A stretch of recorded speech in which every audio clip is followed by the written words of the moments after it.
First world war के बाद second world war के युद्ध का कारण भी यही था। क्यों? क्योंकि जब जापान ने मंचूरिया पे आक्रमण किया और मंचूरिया के ऊपर कब्जा कर लिया तो यूनियन लीग ऑफ नेशंस जो थी कुछ नहीं बोली। क्रिटिसिज्म चाहे करते रहे लेकिन उन्होंने कोई एक्शन नहीं लिया और उसको देखा देखी जर्मनी भी आगे बढ़ गया और उसने भी आक्रमण करने शुरू कर दी। सेम सिचुएशन यहां होने जा रही है।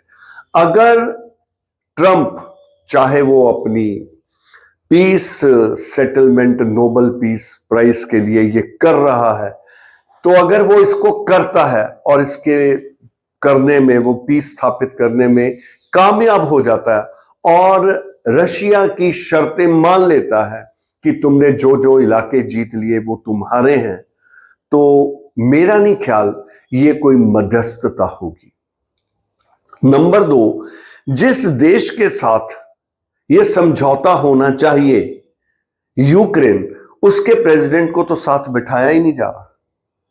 भविष्य किसका डिसाइड किया जा रहा है? यूक्रेन का, और यूक्रेन से पूछा भी नहीं जा रहा। ये तो कोई समझौता ना हुआ और ये कोई अच्छी बात नहीं है। इसके बारे में कोई भी देश नहीं बोल रहा। इसका मतलब ट्रंप जो चाहे, जिस तरह का वो फैसला करता है सभी देशों को मान्य होगा और ये कहां तक का न्याय होगा यूक्रेन के साथ कि उसको पूछे बगैर, उसको समझौते में शामिल किए बगैर आप अपना न्याय दे दें, अपना फैसला सुना दें और उसको बाध्य करें कि तुम पुतिन की लाइन जो है उसको टो करो। The way he wants you will have to accept it. I don't think that this is advisable from any angle. कल को फिर चाइना जो है वो ताइवान पे आक्रमण कर देगा और ताइवान को जीत लेगा। वैसे भी ताइवान तो उसी का है, तो फिर वो तो क्लेम कर रहा है, वो ले लेगा। फिर ना बोलना, फिर इस प्रकार एक दूसरी किस्म की होड़ शुरू हो जाएगी जो शायद हमें तीसरी वर्ल्ड वॉर की तरफ ले जाए। इस समय पुतिन के ऊपर सबसे ज्यादा इकोनॉमिक सैंक्शंस लगी हुई है।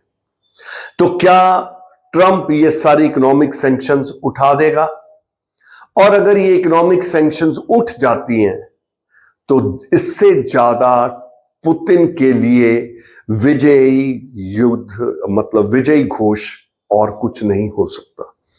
क्योंकि इतनी सैंक्शंस होने के बावजूद रशिया अपनी आर्थिक स्थिति के साथ समझौता करता आ रहा है और वो यूरोप से लड़ता आ रहा है। और अगर ये उसकी विजय हो जाती है तो इसका मतलब हमने, मतलब यूरोपियन यूनियन ने ये मान लिया कि जो पुतिन कर रहा है वो ठीक है। और अगर ऐसा समझौता होता है, हो सकता है ट्रंप की नोबेल पीस प्राइज वाली जो सीढ़ी है वो पायदान पूरी हो जाए, लेकिन ना तो यूक्रेन को और ना ही यूरोप के देशों को शायद मान्य होगा। ये कह देना कि ट्रंप की कोशिश है, ट्रंप की कोशिश जरूर अच्छी है, उसको समझौता कराने में, युद्ध को विराम लगाने में कोई रोक नहीं रहा। लेकिन युद्ध विराम का मतलब ये नहीं कि युद्ध विराम खरीदा जाए।